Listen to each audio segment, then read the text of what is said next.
अवधूत चिंतन श्री गुरुदेव दत्त श्री स्वामी समर्थ। तुम्हा सगळ्यांचं आपल्या चॅनलमध्ये खूप खूप मनापासून स्वागत। दत्त जयंती विशेष आपल्याला माहिती आहे 4 डिसेंबरला दत्त जयंती आहे। बऱ्याच महिला गुरुचरित्र पारायणाला बसणार आहे। काही महिलांची स्वामी चरित्र सारामृताची सेवा चालू आहे। पण 21 दिवसांची स्वामी चरित्र सारामृताची सेवा प्रत्येकाला करणं शक्य होत नाही। आजच्या व्हिडिओमध्ये आपल्याला 11 दिवस अखंड 11 दिवस आपल्याला दत्त सेवा करायची आहे। ते कुठली तेच आपण आजच्या व्हिडिओमध्ये बघणार आहोत। बघा 24 नोव्हेंबर ते 4 डिसेंबर पर्यंत 24 नोव्हेंबर ते 4 डिसेंबर पर्यंत तुम्हाला या 11 दिवसाच्या कालावधीमध्ये तुम्हाला दत्त सेवा करायची आहे। आता दत्त सेवा म्हणजे कुठली आली तर बघा, आता सगळ्यात आधी आपण दत्त सेवा बघूया, नंतर स्वामी सेवा बघूया। 11 दिवस तुम्ही अखंड घोर कष्ट उद्धार स्तोत्रम, अतिशय दिव्य अनुभव देणारा अतिशय दिव्य स्तोत्रम आहे।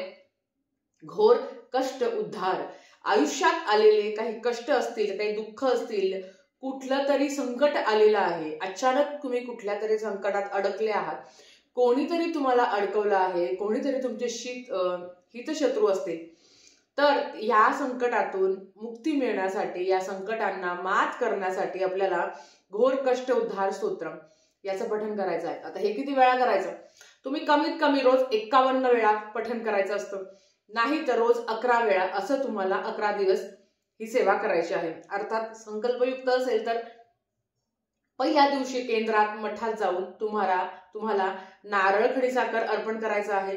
महाराजांना विनंती करायची आहे की माझ्याकडनं तुम्ही ही सेवा करून घ्या, आणि नक्कीच ते करून घेता। बघा काय होतं ना, प्रत्येकाचं स्वप्न असतं गुरुचरित्र पारायण करावं, पण काही ना काही अडचणी, मग विटाळ, सुतक, मासिक धर्म, त्याच्यामध्ये लग्न कार्य, लहान मुलं आहे, अशामुळे आपण सेवा करू शकत नाही। पण मग त्याच्यापेक्षा 11 दिवस जर तुम्ही रोज एक स्वामी चरित्र सारामृताचं संपूर्ण पाठ केला, म्हणजे 1 ते 21 अध्याय पठण केले, तर तुमचे 11 स्वामी चरित्र सारामृताची सेवा तुमच्याकडनं घडेल। म्हणजेच काय, हे 11 पाठ तुमचे होतील। या पद्धतीने तुम्ही करू शकता। त्याच्याबरोबर येतं तुम्ही रोज दिगंबरा दिगंबरा श्रीपाद वल्लभ दिगंबरा, दिगंबरा दिगंबरा श्रीपाद वल्लभ दिगंबरा या मंत्राचा मंत्र जप तुम्ही रोज 11 माळे करू शकता।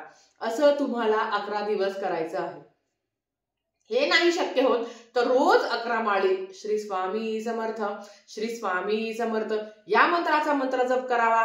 ही सेवा तुम्ही 11 दिवस करावी अखंड, म्हणजेच काय, रोज 11 माळे जप करायचं, असं तुम्हाला अखंड 11 दिवस सेवा करायची आहे। स्वामी चरित्र सारामृत जसं मी तुम्हाला सांगितलं की ताई, म्हणजे आता बऱ्याच कमेंट्स येतात की ताई एका दिवसात 2 पारायण चालतं का? हो, तुम्ही करू शकता। एका दिवसात 2 पारायण तुम्ही करू शकता, किंवा ताई आम्ही 2 दिवसात 1 पारायण करू शकतो का? खरं सांगू का, स्वामी चरित्र सारामृत रोज 3-3 अध्याय पठण करायचे असतात, म्हणजेच काय 7 दिवसात आपलं 1 पारायण होतं, किंवा रोज 7-7 अध्याय पठण करू शकता, म्हणजे 3 दिवसात तुमचं 1 पारायण होतं। एक तर तुम्ही एका दिवसात पारायण करा, किंवा तुम्ही 3 दिवसात 1 पारायण करा, तुम्ही 7 दिवसात 1 पारायण करा। आता ताई लहान बाळ आहे, उठावं लागतं, अडचण आहे, कंटिन्यू वाचू शकत नाही, अशा पण वेळेस मला आता समजा माझं आज सोमवार आहे, आज म्हणजे आज समजा 24 तारीख आहे, वार सोमवार आहे, मला सुरुवात करायची आहे, तर सुरुवातीचे 10 अध्याय मी वाचले। त्याच्यानंतर अडचण आली, म्हणजे समजा कोणीतरी आलं, मुलगा उठला, बाळ उठलं, किंवा कोणतरी खायला द्यायचं आहे, लहान मुलं असलं की शिशू हा प्रकार असतोच, मग अशा वेळेस ताई मधूनच उठलं तर चालतं का? बघा तुम्ही सेवा करताय ना, तुम्हाला कोणीही शिक्षा देणार नाही, कोणीही तुम्हाला काही करणार नाही। तुम्ही अगदी एका बैठकीत झालं तर सोन्याहून पिवळं, नाहीच झालं तर तुम्ही थोडेसे अध्याय जर तुम्ही 1 ते 10 सकाळी वाचले, थोडंसं काम आलं, लहान मुलगा उठला, त्याला झोका वगैरे देऊन नंतर तुम्ही कंटिन्यू केलं तरी हरकत नाही। तुम्ही सेवा करतायत हे महत्वाचं आहे। गुरुचरित्र पारायणा संदर्भात पण अशा कमेंट्स आल्या की ताई एकाच बैठकीत करायचं असतं का? जर बाळ आहे आमचं, आम्ही करू नाही शकत, मग अशा वेळेस काय करू शकतो? तर बघा थोडे अध्याय वाचले, जर तुम्हाला इमर्जन्सी उठावं लागलं तर तुम्ही उठून तुमचं ते काम करून तुम्ही नंतर सेवा करू शकता। फक्त आता ज्या काही सेवा सांगते ना मी, दत्त सेवा, स्वामी सेवा, ते फक्त दुपारी 12 ते 12:30 मध्ये करायचं नाही, ब्रह्मचर्याचं पालन करायचं, त्याच्याबरोबर मांसाहार कडकडीत वर्ज। ताई घरातले खाता, मी खात नाही, बघा कोणी किती खावं काय खावं हा प्रत्येकाचा वैयक्तिक प्रश्न आहे, पण स्वामी चरित्र सारामृत असताना घरातल्यांना म्हणजे आता नाहीच ऐकणारे आहे ते, तर त्यांची इच्छा असेल तर त्यांना करून द्या, तुम्ही काही खाऊ नका. घोर कष्टोद्धार स्तोत्रम पण खूप दिव्य स्तोत्रम आहे. रोज नित्य सेवेमध्ये जर तुम्ही पठण केलं, बघा तुम्ही काय चमत्कार होतो. चमत्कार होतो म्हणजे तुम्हाला गडगंज पैसा मिळेल, तुम्ही खूप श्रीमंत व्हाल असं म्हणत नाही, पण हो तुम्हाला जर तुम्ही अडकले असाल, मानसिक त्रास असेल, कामं होत नाही आहे, तर घोर कष्टोद्धार स्तोत्र अगदी काही सेकंद लागतात ते एकदा वाचायला. एवढं सुंदर आहे ते. जर तुम्ही रोज ऐकलं वाचलं तर ते तुमचं पाठ सुद्धा होऊन जाईल आणि काही सेकंदात तुमचं एकदा घोर कष्टोद्धार स्तोत्र तुम्ही वाचू शकता. आता काही हे पण नाही शक्य होत तर लवकरच सप्तशती गुरुचरित्र सार आणि संक्षिप्त गुरुचरित्र या 2 ग्रंथावर सविस्तर माहिती मी नंतर देईल. पण तुमची इच्छा असेल तर तुम्ही ह्या 11 दिवसाच्या कालावधीमध्ये ना 3 वेळा 5 वेळा 7 वेळा पारायण सुद्धा करू शकता त्या ग्रंथाचं. ते कसं करायचं काय करायचं मी लवकरच त्या संदर्भात तुमच्यासोबत व्हिडिओ शेअर करेल. आता फक्त ओरली सांगते आहे. त्याच्याबरोबर ताई आम्ही काही करू शकत नाही तर गुरुचरित्रातला 14वा अध्याय 18वा अध्याय रोज तुम्ही वाचू शकता.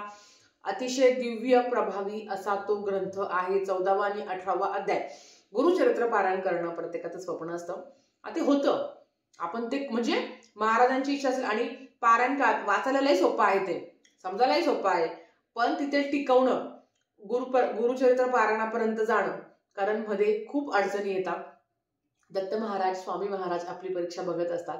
जे गुरुचरित्राचं पारायण करतात किंवा ते जे करणार आहे त्यांना माहिती आहे काहीतरी अडचणच येईल, काहीतरी होईलच, पण काही नाही, आपलं आहे की आपल्याला करायचं आहे. पण बघा जसं मी तुम्हाला सांगितलं की काही अडचणी असतात की लहान बाळ आहे किंवा लग्न कार्य आहे, दुःख सुख चालूच असतं. मग अशा वेळेस तुम्ही 11 दिवसाची सुद्धा सेवा तुम्ही करू शकता.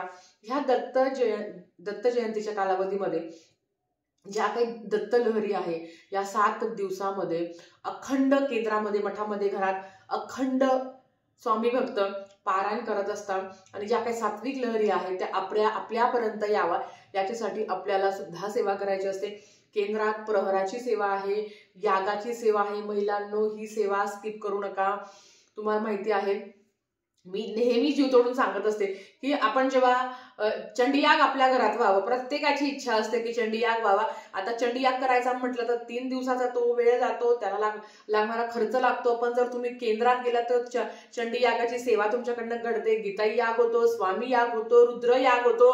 आता बऱ्याच लोक म्हणजे ताई हे काय आहे, तुम्ही जवळच्या केंद्रात जा, सगळी माहिती तुम्हाला मिळेल. प्रहर एक वेळेस तुम्ही यागाला नका बसू, पण ती प्रहराची सेवा करा. ती प्रहराची सेवा महाराज तुम्हाला साक्षात दर्शन देतात. जो रात्री प्रहर करतो तर त्याला अनुभव आल्याशिवाय राहत नाही. जर तुम्हाला वेळात वेळ काढून प्रत्येकाने जवळच्या केंद्रात जा, तिकडे या 7 दिवसाच्या कालावधीमध्ये प्रहर यागाची सेवा होते. फुल न फुलाशी पाकळी आपल्याकडनं 6 महिन्याचं आपल्याला संरक्षण कवच लागत असतं. दत्त महाराजांची कृपा असतेच. ही सेवा करा. ह्या सेवेला अनन्यसाधारण महत्व आहे. कितीही तुमच्या अडचणी असो, दुःख असो, या 7 दिवसाच्या कालावधीमध्ये थंडी प्रचंड आहे, आपले पण हाल होणार आहे, रोज जाऊन येऊन, पण सगळं बाजूला 7 दिवसामध्ये थोडेसे हाल झाले तरी चालेल, पण सेवा करायला मात्र विसरू नका. मी याग आणि प्रहराबद्दल बोलते आहे. पण तुम्ही घरातल्या घरातही ताई आम्ही कामावर जातो तिकडे सेवा करू शकतो का? बघा घोर कष्टोद्धार स्तोत्रमची सेवा तुम्ही देवासमोर बसूनच करा. स्वामी चरित्र सारामृत काही अडचण असेल तर आम्ही घरात करू शकत नाही किंवा आम्ही कामावर जातो बाहेर, मग अशा वेळेस तुम्ही तुमच्या कामाच्या ठिकाणी सुद्धा सेवा करू शकता. तू सेवा करतो ना हे महत्वाचं आहे. तू कुठे करतो, कसा करतो, महाराजांना काहीही फरक पडत नाही. आपण आपल्या संसारिक आयुष्यातल्या जबाबदाऱ्या सांभाळून आपल्याकडे आलेले दुःख संकट त्रास या सगळ्यांना सांभाळून आपण सेवा करत असतो महाराजांची. तेच ते बघत असतात आणि त्याच्यावरच आपल्याला फळ देत असतात. महाराजांनी खूप काही द्यावं म्हणून कधी सेवा करायची नाही. त्यांनी आपल्याला खरंच खूप काही दिलं आहे आणि आपण फक्त कृतज्ञता की महाराज जे काही दिलं, जे काही चांगलं आहे ते तुमचं आहे, जे काही वाईट होतं ते तुम्ही ते सुद्धा म्हणजे जे काही वाईट आहे ते सगळं माझं आहे, जे काही चांगलं आहे महाराज ते तुमचं आहे. कारण आपला हा प्रारब्ध आहे. त्याच्याशिवाय जोपर्यंत प्रारब्धाचा भोग आपला संपत नाही तोपर्यंत आपल्याला आपल्यासाठी जे काही चांगलं आहे, तुम्ही कितीही जीव तोडा, तुम्ही कितीही डोकं आपटा, तुम्ही कितीही पारायण करा, जोपर्यंत तुमच्यासाठी चांगलं आहे ते तुम्हाला मिळणार आहे. तुम्ही असं किती ठरवलं की मला हेच पाहिजे, आणि खरं सांगते बरेच लोक आहे असं की इतके पारायण करता की मला हेच पाहिजे, हेच पाहिजे, हेच पाहिजे. पण नंतर आपण पस्तावा करतो की महाराज कधी कधी तुमची सेवा पाहून, तुमचं हे पाहून तुमच्या मनासारखं थोडं तरी घडेल, पण तुमच्यासाठी जे चांगलं आहे ना तेच तुम्हाला महाराज देणार आहे. म्हणून अट्टहास कशाला करायचा? जे नशिबात आहे, जे महाराजांनी विधिलिखित केलं आहे ते घडणार आहे. भविष्याची चिंता न करता, भूतकाळाचा जास्त विचार न करता, वर्तमान काळात श्री स्वामी समर्थ हा मंत्र जप करा. कलियुगातील सगळ्यात प्रभावी सेवा मी तुम्हाला ते सांगते की फक्त महाराजांचं नामस्मरण करा, दत्त महाराजांची सेवा करा. 11 दिवस वाईट बोलणं, वाईट निंदा नालस्ती करणं, कोणाबद्दल वाईट विचार येणं हे सुद्धा वाईट आहे. या सगळ्यांचा त्याग करून दत्त सेवा करायची, स्वामी सेवा करायची. बघा आयुष्यामध्ये किती फरक पडतो, किती संरक्षण कवच मिळतं. तुम्ही मला स्वतः सांगाल दत्त जयंतीच्या दरम्यान की तू बरोबर म्हणत होती, आम्ही सेवा केल्या, आम्हाला अनुभव आला आणि खूप छान वाटलं, खूप भारी वाटलं ताई सेवा करून. हे सगळ्यात भारी आहे आणि हे प्रत्येकाला मिळतं. तर आजच्यासाठी फक्त इतकंच. झालेली सेवा स्वामींच्या चरणी मी रुजू करते आणि आजचा व्हिडिओ इथेच थांबवते. आवडला असेल तर लाईक शेअर सबस्क्राईब करा. भेटूया परत अशाच एका नवीन व्हिडिओ सोबत. तोपर्यंत श्री स्वामी समर्थ.